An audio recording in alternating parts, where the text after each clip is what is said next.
يا آمنة بشراك سبحان من أعطاك لحملك بمحمد رب السماء هناك. رمضان ثالث شهرك يا آمنة يا سعدك الله يجمع شملك بسيد الأملاك.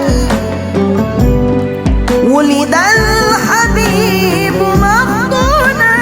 مكحلا ومدهونا وحاجبا مقرونا ونوره كساك. يا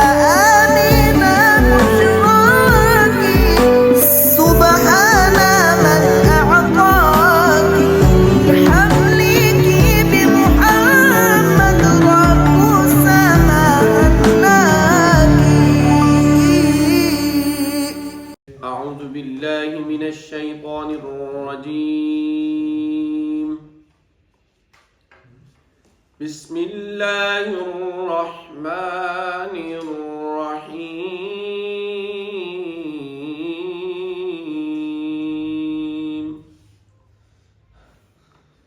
ما كان محمد أبا أحد من رجالكم ولكن رسول الله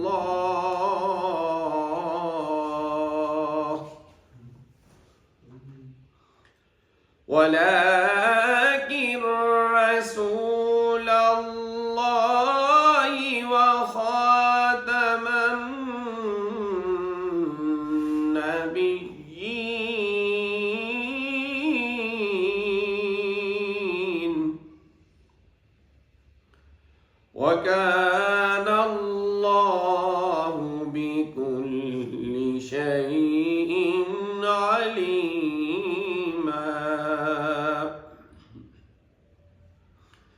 يا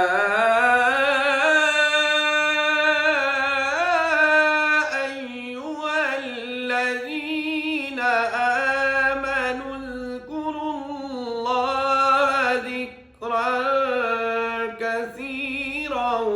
وسبحوه بكرة وأصيلا.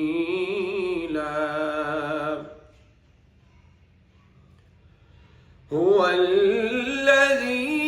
يصلي عليكم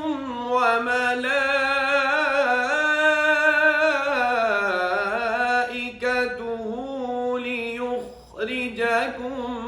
من الظلمات إلى النور.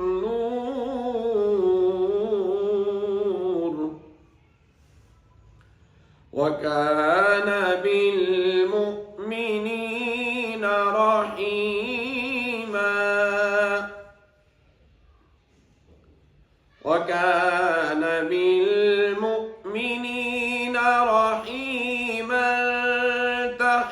تحيتهم يوم يلقونه سلام.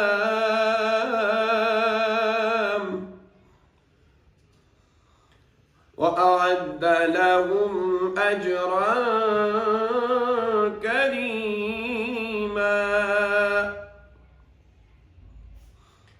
يا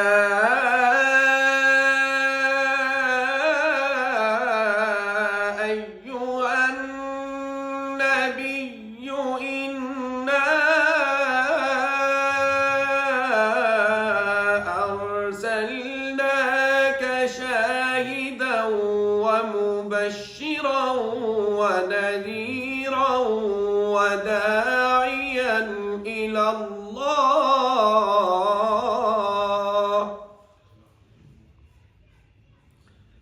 شاهدا ومبشرا ونذيرا وداعيا إلى الله بإذنه وسراجا منيرا صدق الله العظيم وبلغنا رسوله النبي الكريم الأمين الحمد للہ رب العالمین والصلاة والسلام علی سید الانبیاء والمرسلین الصلاة والسلام علیک یا سیدی یا رسول اللہ وعلی آلک و اصحابک یا سیدی یا نبی اللہ۔ معزز و محترم سامعین و ناظرین، السلام علیکم ورحمۃ اللہ وبرکاتہ۔ پروگرام ضیاء سحر کے ساتھ ایک مرتبہ پھر حاضر خدمت ہوں، اور آج کے اس مختصر درس پاک میں آپ احباب کے سامنے گدا گری اور دریوزہ گری کی مذمت کے حوالے سے چند چیزیں اور چند جو دروس آپ احباب کے سامنے پیش کیے جائیں گے۔ سامعین محترم، اللہ تعالیٰ نے انسان کو حسن سیرت اور حسن صورت پر پیدا کیا ہے، اور انسان کے اندر بڑے اچھے اور بڑے پیارے جذبات اور احساسات کو پیدا کیا گیا کہ جس طریقے سے عزت نفس کا، عزت مال کا، عزت ناموس کا، خودداری اور غیرت کا جذبہ انسان کے اندر رکھا گیا۔ تو اگر انسان ان جذبات اور احساسات کا خیال رکھے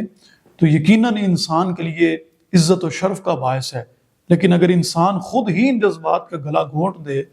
اور اپنی عزت کو خود ہی ختم کرنے پہ تل جائے تو یقیناً یہ چیز انسان کی خودداری کے لیے، انسان کی غیرت کے لیے اور انسان کی عزت و ناموس کے لیے انتہائی خطرناک ہے۔ اسی طرح دین اسلام بندہ مومن کو عزت نفس کا، قناعت کا، خودداری کا درس اور پیغام دیتا ہے کہ انسان کبھی بھی کسی کے سامنے ہاتھ نہ پھیلائے، یعنی کوئی بھی انسان اپنی ذات کی اور اپنی نفس کی عزت کی پامالی نہ کرے۔ اور اب دیکھیے، یہ جو گناہ کا عمل ہے اور گناہ ہے، یہ بھی انسان کی عزت کو ختم کرنے والے ہیں اور عزت کو ڈاؤن کرنے والے ہیں۔ اسی لیے انسان کو اللہ تعالیٰ نے یہ حکم فرمایا کہ انسان گناہوں کی طرف نہ جائے بلکہ ہمیشہ نیک اعمال کرے، صالح اعمال کی طرف قدم بڑھائے۔ اور قرآن مجید میں ارشاد فرمایا، قد افلح من زکاہا وقد خاب من دساہا، فرمایا جس بندے نے اپنا تزکیہ کیا، اپنے آپ کو پاکیزہ اور صاف ستھرا اور نکھرا کر لیا، فرمایا یقیناً وہی دنیا میں کامیاب ہے اور آخرت میں بھی کامیابی اسی بندے کا مقدر ٹھہرے گی۔ لیکن فرمایا وقد خواب من دساہا، کہ جس نے اپنے آپ کو مٹی میں ملا دیا، اپنی عزت نفس کو خود اپنے قدموں تلے، اپنے پاؤں تلے روند دیا، فرمایا خوابہ، تو ایسا بندہ خسارہ اٹھانے والا ہے، نقصان پانے والا ہے۔ تو معلوم ہوا کہ ہر وہ عمل کے جس کی وجہ سے عزت نفس مجروح ہوتی ہے، جس کی وجہ سے انسان کو جو اللہ تعالیٰ نے شرف اور وقار عطا کیا ہے وہ پامال ہوتا ہے، انسان کبھی بھی اس کام کی طرف نہ جائے۔ اب دیکھیے، یہ جو گداگری ہے، دریوزہ گری ہے کہ لوگ ضرورت سے ہٹ کے اپنا پیشہ بنائے بیٹھے ہیں، کہ جگہ جگہ پہ ہمیں کچھ لوگ ایسے نظر آتے ہیں کہ جو حاجت مند اور ضرورت مند بھی نہیں ہے، لیکن پھر بھی لوگوں کے سامنے دستے سوال دراز کرتے ہیں، لوگوں سے مانگتے ہوئے نظر آتے ہیں۔ تو یقیناً دین اسلام نے اس عمل کی بھی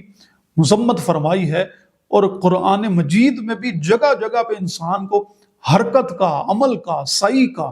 جہد مسلسل اور عمل پہم کا پیغام اور درس دیا گیا۔ فرمایا اگر انسان کوشش کرے گا، محنت کرے گا، میدان میں نکل کے دوڑ لگائے گا اور کام کرے گا، فرمایا اللہ تعالیٰ بندے کے عمل کو ضائع نہیں کرے گا بلکہ اس کے برابر برابر جزا اور اجر عطا فرمائے گا۔ بندے کی کوشش کے مطابق بندے کو اس کا صلہ عطا کیا جائے گا۔ یعنی دین اسلام بندے کو محنت کی طرف لانا چاہتا ہے تاکہ انسان کے اندر حرکت و فعالیت پیدا ہو اور بندہ مومن اپنے لیے بھی نفع بخش ثابت ہو اور اپنے معاشرے کی تعمیر و ترقی اور فلاح و بہبود کے لیے بھی ہمیشہ قدم اٹھاتا رہے۔ اب دیکھیے کہ گداگری کی مذمت کی گئی تو وہیں پہ بندہ مومن کے لیے، انسان کے لیے مختلف اسباب معیشت کو بیان کیا گیا ہے، اور ایک مقام پہ ارشاد فرمایا وَالَّذِي جَعَلَ لَكُمُ الْأَرْضَ ذَلُولًا فَامْشُوا فِي مَنَاكِبِهَا وَكُلُوا مِن رِزْقِهِ، فرمایا وہی ہے وہ ذات اللہ تعالیٰ کہ جس نے تمہارے لیے زمین کو پیدا فرمایا، تمہارے لیے زمین کو مسخر کیا، فرمائے اس کے سینے کے اوپر بہتے ہوئے دریا، یہ درخت، یہ لہلہاتی ہوئی کھیتیاں اور رزق یہ جو فراوانی زمین کے اوپر نظر آتی ہے، فرمائے یہ انسان کے لیے مسخر کی گئی ہیں، اب تم اس کے رستوں پہ چلو، فمشوا فی مناکبہا وکلوا من رزقہ، اور جو اللہ نے تمہیں اس سے رزق عطا کیا ہے اس سے کھاؤ پیو۔ یعنی اس آیت کریمہ سے بھی انسان کو عمل کا، انسان کو محنت اور جد و جہد کا پیغام دیا گیا ہے، اور انسان خود اپنے ہاتھوں سے کما کے اپنا بھی پیٹ پالے اور اپنے گھر والوں کا بھی خیال رکھے، نہ کہ انسان کسی دوسرے کے سامنے بغیر ضرورت کے اور ناجائز اور غیر شرعی طریقے سے اپنا ہاتھ پھیلاتا ہوا نظر نہ آئے۔ اور اسی طرح ایک مقام پہ فرمایا وَجَعَلْنَا لَكُمْ فِيهَا مَعَایِشَ، فرمایا اور ہم نے تمہارے لیے سامان معیشت کو بنایا، سامان معیشت تمہارے لیے پیدا کیا۔ اور اس کے ساتھ ساتھ ہمیں قرآن مجید میں اس بات کا پیغام اور درس اور یہ اسلوب بھی نظر آتا ہے کہ جہاں نماز کا اور عبادت کا ذکر کیا تو وہیں پہ عمل کی بات بھی کی گئی، کہ جس طرح سورۃ الجمعہ کے اندر موجود ہے کہ یا ایھا الذین آمنوا اذا نودی الی الصلاۃ من یوم الجمعہ، فرمایا کہ جب جمعہ کی اذان کا وقت ہو جائے، جمعہ کی اذان ہو جائے، نماز جمعہ کے لیے بلایا جائے، فسعوا، فرمایا تم سارے کام چھوڑ کے، خرید و فروخت کو بھی چھوڑ کے، فرمایا اللہ کے ذکر کی طرف آ جاؤ، نماز جمعہ کی جانب آؤ، اب اللہ کو یاد کرنے کی طرف آؤ۔ اور آگے فرمایا فَإِذَا قُضِيَتِ الصَّلَاةُ فَانْتَشِرُوا، کہ جب نماز ختم ہو جائے پھر تم زمین کے اندر پھیل جاؤ، فرمایا پھر تم زمین میں نکلو، اور اللہ تعالیٰ کا فضل اور اللہ کی جانب سے جو عطا کردہ رزق ہے، فرمایا تم اس کو تلاش کرو، محنت کرو، اور عمل کے ساتھ اپنے رزق کو حاصل کرنے کی کوشش کرو۔ یہاں پہ میں یہ بھی عرض کرنا چاہوں گا کہ یہ جو ہاتھ سے کمانا ہے اور کام کرنا ہے، یہ انبیاء کرام علیہ السلام کی سنت ہے، کہ جس طرح حضرت ابراہیم علیہ السلام بزاز تھے، حضرت اسماعیل تیر بنا کر فروخت کیا کرتے تھے، حضرت داؤد علیہ السلام کو اللہ تعالیٰ نے لوہا آپ کے ہاتھوں میں مسخر کیا ہوا تھا، حضرت ادریس علیہ السلام یہ جو درزیوں کا کام ہے وہ کیا کرتے تھے،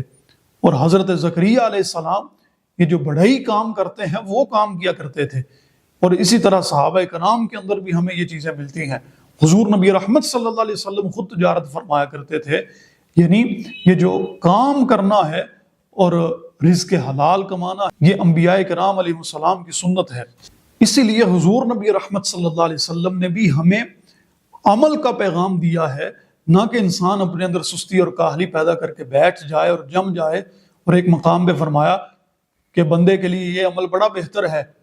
کہ وہ کوئی کلہاڑا لے، جنگل میں جائے، لکڑیاں کاٹے، اپنی پیٹھ کے اوپر ان کو لاد کے بازار میں فروخت کرے، فرمایا یہ عمل اس سے بہتر ہے بجائے اس سے کہ من ان یسأل احدا فیعطیہ او یمنعہ، فرمایا اس سے تو یہ بڑا بہتر ہے کہ وہ کسی کے سامنے ہاتھ پھیلائے، اپنے دامن کو آگے کرے اور جھولی کو آگے کرے، اور اس سے مانگے، اپنی حاجت کو پورا کرنے کی کوشش کرے، اور کیا پتا جو اگلا بندہ ہے وہ اسے عطا کرتا ہے یا پھر اس بندے کو دینے سے اپنا ہاتھ پیچھے کھینچ لیتا ہے۔ یعنی حضور نبی رحمت صلی اللہ علیہ وسلم نے بھی ہمیں عمل کا اور رزق حلال کمانے کا درس دیا ہے۔ اور اس حدیث مبارکہ سے بھی پتہ چلتا ہے کہ انسان جہاں تک ممکن ہو سکے کبھی کسی کے سامنے اپنا ہاتھ نہ پھیلائے۔ اسی طرح ایک مقام پہ حضور نبی رحمت صلی اللہ علیہ وسلم کے فرمان کا مفہوم ہے، فرمایا من یضمن لی واحدہ وَلَهُ الْجَنَّةُ، فرمایا جو شخص مجھے صرف ایک چیز کی ضمانت دیتا ہے میں اسے جنت کی ضمانت عطا کرتا ہوں۔ تو حضور نبی رحمت صلی اللہ علیہ وسلم سے صحابہ نے عرض کیا یا رسول اللہ وہ کون سی چیز ہے کہ اگر اس کی ضمانت ہم آپ کی خدمت میں پیش کریں تو اس کے بدلے میں ہمیں جنت کی ضمانت دی جائے گی؟ تو حضور نبی رحمت صلی اللہ علیہ وسلم نے فرمایا کہ کوئی شخص کسی دوسرے سے کوئی چیز کا سوال نہ کرے، اللہ تعالیٰ کی بارگاہ سے مانگے۔ یعنی جو دریوزہ گری ہے اور گدا گری ہے کہ بغیر حاجت اور ضرورت کے اور ناجائز اور غیر شرعی طریقے سے انسان کسی کے سامنے اپنا دست سوال دراز نہ کرے۔ اور ایک مقام پہ فرمایا گیا الید العلیٰ خیر من الید السفلیٰ، کہ یہ جو اوپر والا ہاتھ ہے، جو دینے والا ہاتھ ہے، وہ نچلے اور مانگنے والے ہاتھ سے بہتر ہے۔ یعنی یہاں پہ بھی یہی پیغام دیا گیا کہ انسان مانگنے والا نہ بنے بلکہ عطا کرنے والا بنے۔ انسان کے اندر عطا کرنے کی صفت پائی جائے، نہ کہ سوالی کی، نہ کہ مانگنے کی صفت اس میں پائی جائے۔ آخر میں سامعین محترم، آپ احباب کے سامنے چند نکات وہ پیش کروں گا کہ جن کی وجہ سے، یعنی گداگری اور دریوزہ گری کی وجہ سے جو انسان کے اوپر گہرے اثرات چھوڑتے ہیں۔ ان میں سے جو پہلا ہے وہ یہ ہے کہ انسان کی عزت نفس مجروح ہو جاتی ہے، کہ جب بندہ کسی دوسرے کے سامنے ہاتھ پھیلاتا ہے تو کیا پتا کہ وہ اسے دیتا ہے یا اسے ٹھکرا دیتا ہے، اس کے دل کا آئینہ توڑ کے رکھ دیتا ہے۔ تو پہلی چیز جو پہلا اثر بندے پہ مرتب ہوتا ہے وہ یہی ہے کہ انسان ذلت اور رسوائی کی طرف جاتا ہے۔ مانگنے کی وجہ سے انسان کی عزت ختم ہونا شروع ہو جاتی ہے۔ اور ایک حدیث مبارکہ کا مفہوم بھی ہے، فرمایا کہ اگر انسان کو معلوم ہو جائے کہ اس کے سوال کرنے سے اور اس کے مانگنے سے اس کو کیا نقصان اٹھانا پڑے گا، یعنی کس طریقے سے اسے ذلت اور رسوائی کی طرف جانا پڑے گا، تو فرمایا وہ کبھی بھی کسی کے سامنے دست سے سوال دراز نہ کرے، کسی سے مانگے نہ۔ اسی طرح دریوزہ گری اور گدا گری کی وجہ سے انسان کے اوپر یہ اثر بھی مرتب ہوتا ہے کہ انسان کی قوت فکر سلب ہو جاتی ہے۔ انسان تو پہلے ہی جو مانگنے والا ہے، وہ معاشی طور کے اوپر جو اس کی فکر اور سوچ ہے اور عمل ہے وہ سلب ہو چکا ہے، لیکن اب اس مانگنے اور اس عمل کی وجہ سے انسان کی جو فکری قوت ہے، جو ذہنی طاقت ہے، وہ بھی انسان کی ختم ہو جاتی ہے۔ اپنے اہل و عیال، اپنے خاندان اور اپنے رشتہ داروں کے لیے اچھائی اور بھلائی سوچنا تو دور کی بات ہے، تو ایسا انسان اپنی ذات کے لیے بھی ایسی بھلائی نہیں سوچ سکتا کہ جو اس کے جسم اور اس کے عقل کے لیے اور انسان کی جسمانی صحت کے حوالے سے بہتر اور اعلیٰ ہو۔ اسی طرح مانگنے کی اور دریوزہ گری اور گداگری کی وجہ سے انسان کے اوپر یوں سمجھیے کہ مستقل طور کے اوپر یہ فقر و فاقہ کا آسیب آیا رہتا ہے۔ یعنی انسان جب مانگنے کی طرف آئے گا تو اس کے اندر خود بخود سستی اور کاہلی پیدا ہوگی اور تصویف اور ٹال مٹول کا شکار ہوگا، اپنے کام سے جی چرائے گا، محنت کی طرف نہیں آئے گا۔ تو اس عمل کی وجہ سے بھی انسان فقیری کی طرف اور غربت اور افلاس کی طرف آئے گا۔ حضور نبی رحمت صلی اللہ علیہ وسلم نے فرمایا، لا یفتح عبد باب مسألۃ الا فتح اللہ علیہ باب فقر۔ فرمایا کہ جو بندہ مانگنے کا دروازہ کھولتا ہے، اللہ تعالیٰ ایسے بندے کے اوپر فقیری اور غربت کا دروازہ کھول دیتا ہے۔ یعنی یوں سمجھیے کہ اس گداگری کی وجہ سے اور اس عمل کی وجہ سے انسان کے حالات بہتری کی طرف نہیں آتے، بلکہ انسان پہلے سے زیادہ غربت کا شکار ہوتا چلا جاتا ہے۔ اسی طرح سامعین محترم، گداگری کی وجہ سے اور مانگنے کی وجہ سے انسان اخلاقی گراوٹ کا شکار ہو جاتا ہے، اور اخلاقی اعتبار سے بھی انسان نچلے درجے کی طرف جانا شروع ہو جاتا ہے۔ یعنی جب انسان معاذ اللہ اس صفت کو اپنائے گا تو اس کے اندر ریاکاری آئے گی، انسان جگہ جگہ پہ جھوٹ بولے گا، انسان دوسروں کو دھوکہ دے گا، فریب کاری کرے گا، انسان دوسروں کے جذبات کے ساتھ کھیلنا شروع کرے گا۔ تو اس عمل کی وجہ سے بھی انسان اخلاقی طور پہ گرنا شروع ہو جاتا ہے۔ تو سامعین محترم، یہ چند وہ اثرات تھے کہ جو آپ احباب کے سامنے بیان کیے گئے کہ اگر کوئی انسان اپنی عزت نفس کو پامال کر کے اور اسے مجروح کر کے لوگوں کے سامنے جھولی پھیلاتا ہے اور لوگوں کے سامنے سوال کرتا ہے، مانگتا پھرتا ہے، تو اس عمل کی وجہ سے انسان کے جسمانی اور انسان کی روحانی طبیعت کے اوپر کون کون سے اثرات مرتب ہوں گے۔ آخر میں اللہ تعالیٰ سے دعا کرتے ہیں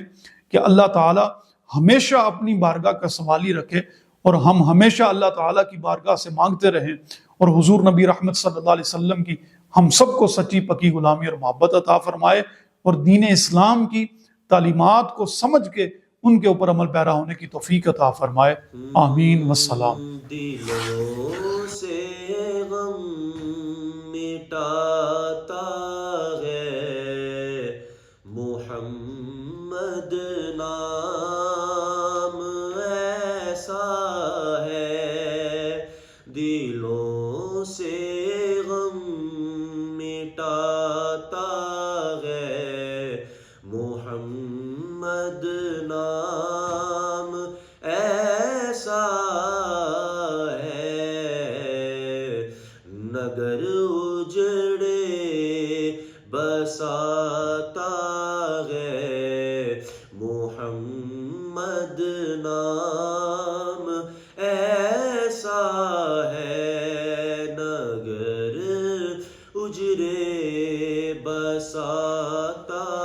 ہے محمد نام ایسا ہے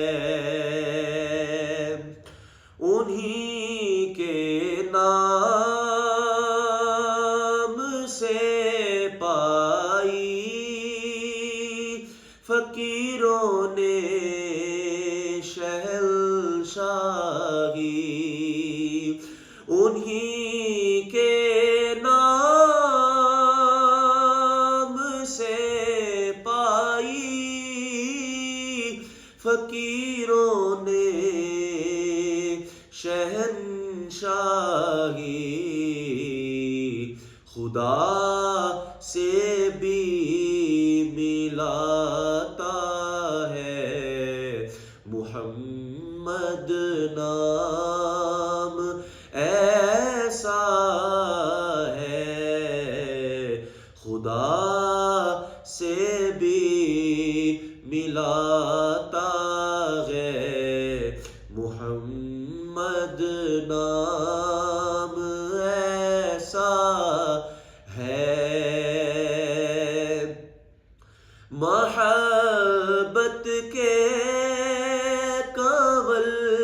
کھلتے ہیں ان کو یاد کرنے سے محبت کے کنول کھلتے ہیں ان کو یاد کرنے سے بڑی خوشبو لاتا ہے محمد نام ایسا ہے میں جب بھی ان کے اس میں دل ربا کو گنگناتا ہوں یہ کاٹ لیجیے میں جب بھی ان کے اس میں دل ربا کو گنگناتا ہوں میں جب بھی ان کے اس میں دل ربا کو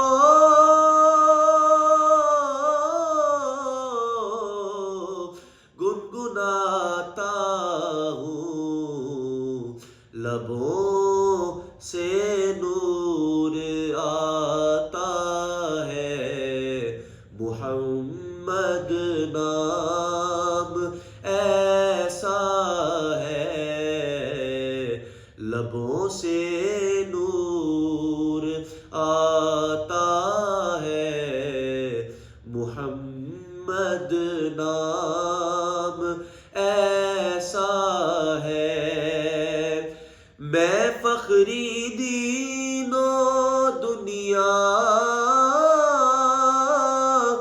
آخرت سب بھول جاتا ہوں یہ میں فخری فکر دنیا آخرت سب بھول جاتا ہوں یوں کہیں گے دین بھول گئے تو پھر رسول خدا کا دین ہے تو اس پہ پیر صاحب سختی کرتے ہیں میں فخری فکر دنیا آخرت سب بھول جاتا میں فخری فکر دنیا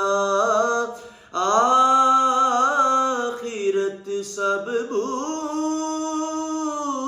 بھول جاتا ہوں مجھے جب یاد آتا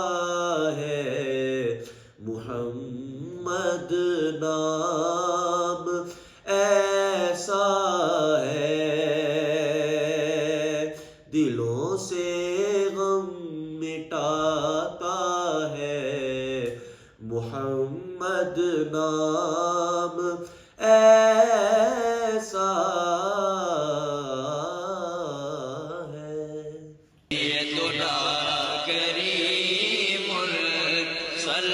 دارالعلوم محمدیہ غوثیہ بھیرا شریف دینی اور عصری تعلیم کا بے مثال ادارہ ہے، جہاں عصر حاضر کے تقاضوں کے مطابق قرآن و سنت کی تعلیم دی جاتی ہے، اور ہر سال ہزاروں طلباء و طالبات زیور تعلیم سے آراستہ ہو رہے ہیں۔ رمضان المبارک کے بابرکت لمحات میں زکوٰۃ و صدقات اور مالی تعاون اس عظیم ادارے تک پہنچا کر اس مشن میں اپنا حصہ ڈالیں۔ درجہ ذیل اکاؤنٹس پر اپنا تعاون ارسال فرمائیں۔